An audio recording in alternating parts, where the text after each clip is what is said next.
Hello दोस्तों, welcome to history holic. हम देख रहे हैं, हम इस वीडियो में देखेंगे गवर्नर जनरल ऑफ बंगाल। ठीक है, इसके पहले हमने कवर किया वॉरेन हेस्टिंग। ठीक है, Warren Hasting and Lord Cornwallis. ठीक, governor general of Bengal start कहाँ से होता है? रेगुलेटिंग एक्ट 1773 थे 3 से। इसके पहले क्या होता है? इसके पहले गवर्नर्स होते हैं बंगाल में। ठीक है, जो कि आफ्टर बैटल ऑफ प्लासी के बाद गवर्नर आते हैं। एंड देन जब रेगुलेटिंग एक्ट आता है 1773 का, तो वहां से क्या आते हैं? गवर्नर जनरल ऑफ बंगाल आ जाते हैं। ठीक है, तो Warren Hasting and Lord Cornwallis, ये दो गवर्नर जनरल के बारे में हम इसके पहले के वीडियो में कवर कर चुके हैं। ठीक है, और अब हम देखेंगे, यहाँ पे स्टार्ट करेंगे सर जॉन शोर से। ठीक है, सर जॉन शोर, जिनका टाइम पीरियड है 1793 से लेके 98 तक का। ठीक है, इनके टाइम पे चार्टर एक्ट आया, charter act of 1793। Charter act 1793 का एक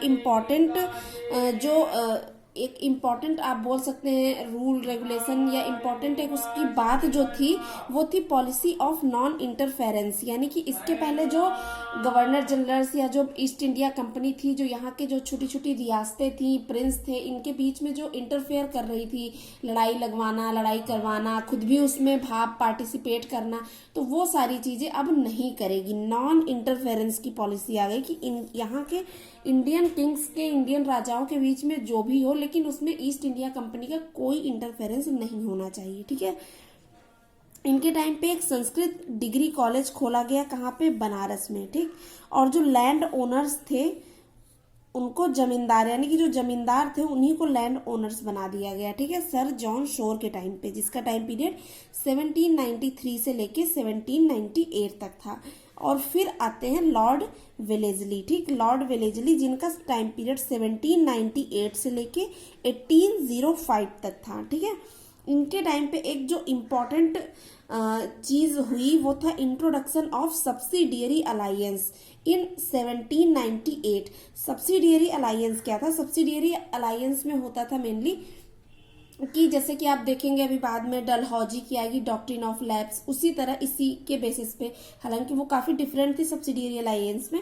सब्सिडियरी अलायंस में क्या होता था कि आपने ब्रिटिश के साथ या ईस्ट इंडिया कंपनी के साथ किसी भी राजा ने सब्सिडियरी अलायंस साइन कर लिया है, तो अब मतलब कि कोई उनकी जो सेना है, ठीक है, वो क्या होगी?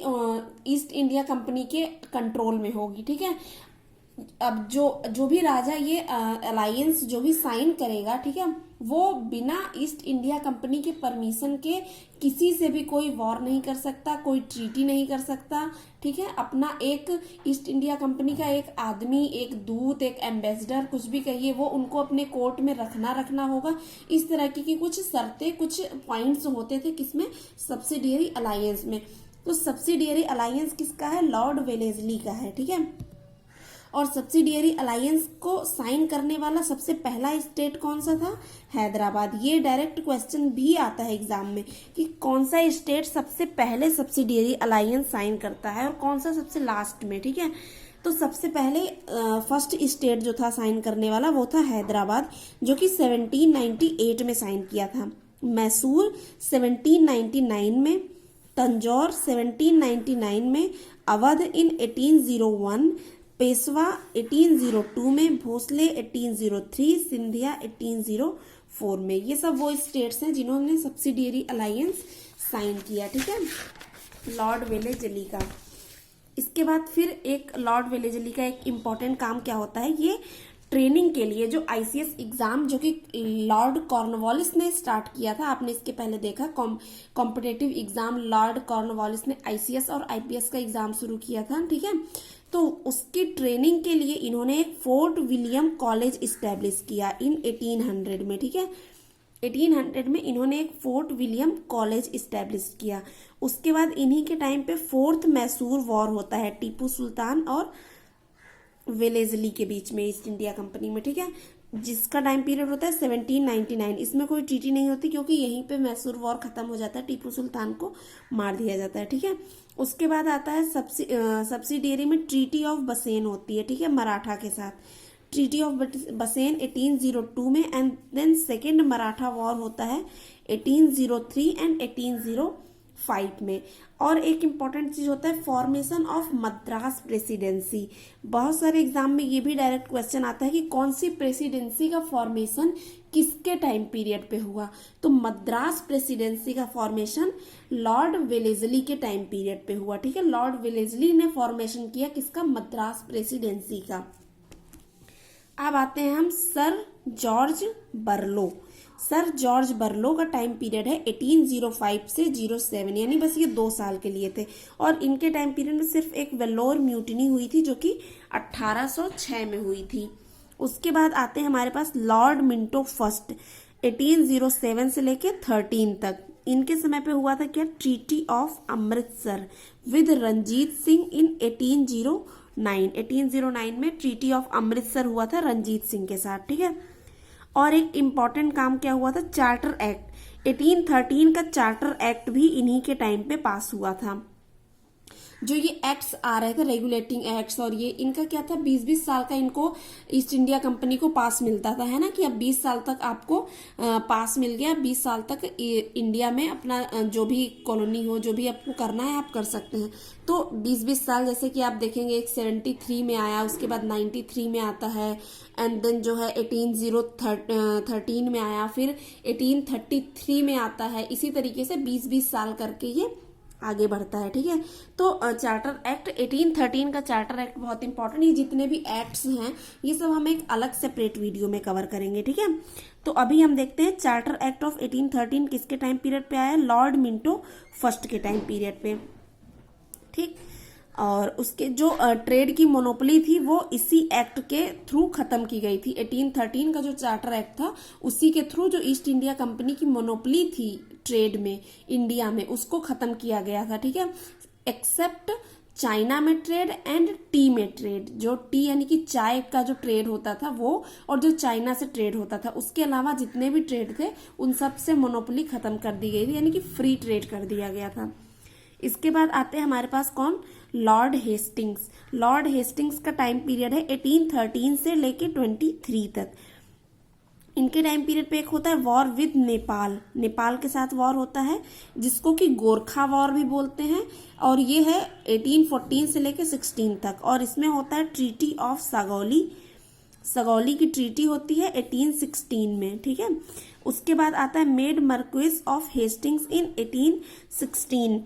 हेस्टिंग जो लॉर्ड हेस्टिंग थे इनको 1816 में क्या, मर्क्विस ऑफ हेस्टिंग बनाया गया। ठीक है, थर्ड मराठा वॉर होती है 1817 में, और 17 और 18 में। ठीक है, इसमें जो पेशवाशिप चल रही होती है उसको एबॉलिश कर दिया जाता है। पेशवाशिप यानी कि आप देख रहे होंगे जो, जैसे कि जो बालाजी विश्वनाथ हैं, ठीक है, पेशवा बाजीराव फर्स्ट, बाजीराव सेकंड, ये सब क्या है, पेशवा है। मराठास के किंग कोई और होते थे, लेकिन जो ओरिजिनल रियल पावर होती थी वो वहां के पेशवा के हाथ में होती थी। ठीक है, तो जो भी ये पेशवाशिप था वो एबॉलिश कर दिया गया, किसमें, थर्ड मराठा वॉर में।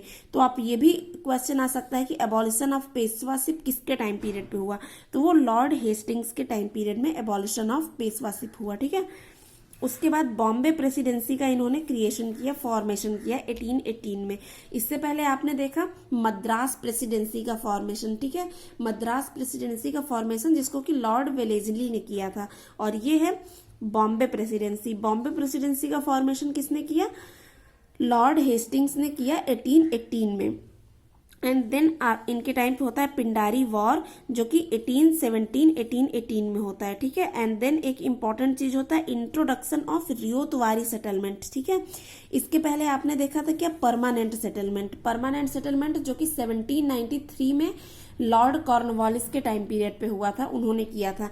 और अब लॉर्ड हेस्टिंग के टाइम पीरियड पे इंट्रोडक्शन ऑफ रियोतवारी सेटलमेंट होता है जिसको कि इंट्रोड्यूस करते हैं थॉमस मुनरो। ठीक है, सर थॉमस मुनरो, और ये लागू होता है या ये इम्प्लीमेंट किया जाता है कहाँ कहाँ पे, बॉम्बे, मद्रास और आसाम का जो एरिया होता है वहां पे रियोतवारी या रैयतवारी सेटलमेंट इंट्रोड्यूस किया जाता है। इसमें क्या होता है कि जो परमानेंट सेटलमेंट में क्या होता था कि जो एक मतलब कि जमींदार होता था, ठीक है, तो एक वही सबसे रेवेन्यू कलेक्ट करके और ब्रिटिश ऑफिशियल्स को देता था। लेकिन रियोतवारी सेटलमेंट में क्या किया गया, जो लैंड ओनर्स थे, जिनकी ओरिजिनल में जो कल्टीवेटर्स थे, उन्हीं को लैंड ओनर्स बना दिया गया। यानी कि जिसकी जमीन जो उस पर खेती कर रहा है, अब वही उस खेत का, उस जमीन का मालिक है। अब मतलब जो एक बिचवई होता था, जैसे कि बीच वाला होता है कोई, है ना, जैसे जमींदार होते हैं, वो आपसे जो कल्टीवेटर्स हैं उनसे रेवेन्यू कलेक्ट करके फिर ऊपर ऑफिशियल्स को देंगे। तो वो जो बीच वाले होते थे, यानी कि वो भी अपने पास कुछ ना कुछ रखेंगे, दलाल टाइप, ठीक, तो वो खत्म कर दिया गया बीच से, ठीक है। तो अब सीधे एक ईस्ट इंडिया कंपनी का जैसे कोई भी एक ऑफिशियल हो गया, ऑफिशियल मेंबर कोई भी एक, जो कि जिसको अपॉइंट किया जाता था ईस्ट इंडिया कंपनी की तरफ से, और वो डायरेक्टली कल्टीवेटर्स से विलेज में जाके कल्टीवेटर्स से रेवेन्यू एक्सट्रैक्ट करते थे या रेवेन्यू कलेक्ट करते थे, ठीक है। अब ये जो जमींदार वाला जो सिस्टम था उसको खत्म कर दिया गया, ठीक है। और फिर आते हैं कौन हमारे पास, लॉर्ड एडम्स। लॉर्ड एडम्स जो कि आते हैं 1823 में, और ये बस एक ही साल के लिए आते हैं। और इनका एक इम्पॉर्टेंट एक जो रहता है कि रेस्ट्रिक्शन ऑन प्रेस, ये आते हैं प्रेस पे रिस्ट्रिक्शन लगाते हैं और चले जाते हैं, ठीक है। और ये रेस्ट्रिक्शन अभी ये खत्म होगा आगे एमहेरेस्ट के टाइम, सॉरी आगे खत्म होगा, ठीक है, अभी नहीं। उसके बाद फिर आते हैं हमारे पास लॉर्ड एमहेरेस्ट, जिनका कि 1823 से लेके 28 तक का टाइम पीरियड है। इनके टाइम पे क्या होता है, फर्स्ट एंग्लो बर्मा वॉर होता है, ठीक, जिसका टाइम पीरियड 1824 से लेके 26 है। और इसमें होती है ट्रीटी ऑफ यानडूब, ठीक है, यानडूब की ट्रीटी होती है इसमें, ट्रीटी ऑफ यानडूब होता है। उसके बाद आता है कैप्चर ऑफ भरतपुर, 1826 में ये भरतपुर का क्या करते हैं, कैप्चर करते हैं। ये कुछ important governor general of Bengal थे, ठीक है।